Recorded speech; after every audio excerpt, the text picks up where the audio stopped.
안녕하세요. 세나킴입니다.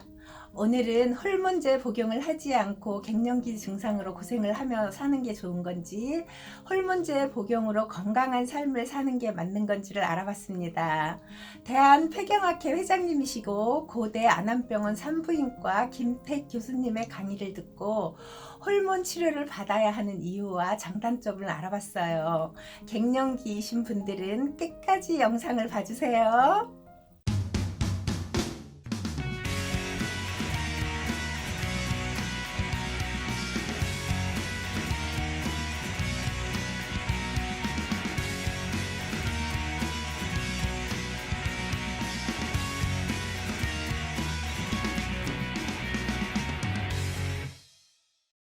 폐경이라는 것은 난소가 노화되어 생리를 만들어주는 여성 호르몬의 분비를 더 이상 할 수 없어서 폐경이 되는 건데, 여성 호르몬이 부족하게 되면 폐경 이후에 많은 신체적인 노화를 가속화시킨다고 합니다.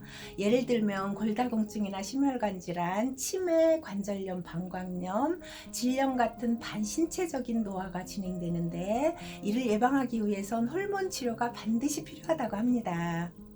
호르몬 치료 장점 중 하나가 골다공증 예방 및 치료인데, 여성 호르몬이 들어오게 되면 뼈에서 칼슘이 빠져나가는 것을 막고 골다공증을 유발하는 세포인 파골세포라는 건데, 이는 기능을 억제하기 때문에 골다공증 예방과 치료에 효과가 있다고 합니다. 치료 시기가 굉장히 중요하다고 합니다. 너무 늦게 시작하면 오히려 해가 되고, 건강할 때 치료하면 많은 병을 예방할 수 있지만 병이 난 상태에서 호르몬 치료를 받게 되면 병을 더 악화시킨다고 합니다. 의학적으로 폐경되고 10년 이내 시작해서 평생 드시는 게 좋다고 해요.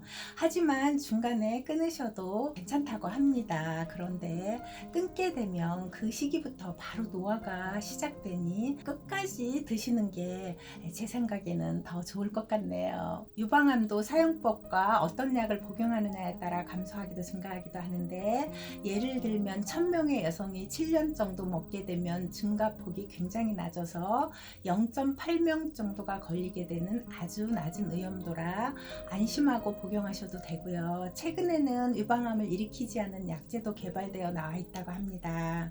단점보다 장점이 훨씬 많은 호르몬의 위험 부분을 줄이기 위해서 알아봤는데, 일반인에게는 큰 차이가 없기 때문에 별 상관이 없고, 유방암 가족력이 있는 분은 폐경 전문가가 있는 병원을 찾아 치료를 받는다면 안심하고 드셔도 될 것 같네요.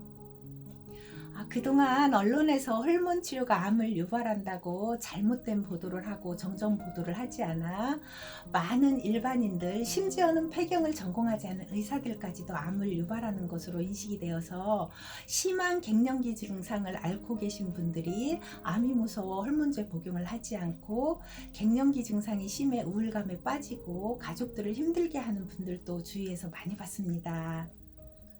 전 호르몬제를 10년 이상 먹고 있는데 암에 걸리지도 않았고, 뼈가 또래에 비해서 굉장히 튼튼하거든요. 제가 콩을 꾸준히 먹어서 그렇다고 생각했는데, 호르몬제를 콩과 함께 먹어서 건강한 생활을 하고 젊음을 유지한다는 것을 김탁 교수님의 강의를 듣고 알게 되어 호르몬제를 먹으면서 약간의 불안감이 있었는데, 이제부턴 안심하고 편안한 마음으로 먹을 수 있을 것 같네요. TV에서 어느 의사 선생님께서 말씀하시기를, 암이 무서워 호르몬제를 복용하지 않고 고생하는 것은 교통사고 날까봐 집에서 나가지 않고 답답하게 사는 것과 똑같다고 했습니다. 암을 무서워하지 말고 의사 선생님의 처방을 받아 갱년기 증상 없이 건강한 삶을 누리셨으면 좋겠습니다. 제 영상이 유익하셨다면 좋아요, 구독 버튼 꼭 눌러주시고요. 알람 설정까지 해주시면 더 감사하겠습니다. 오늘은 여기까지고요. 다음 영상에서 또 봬요.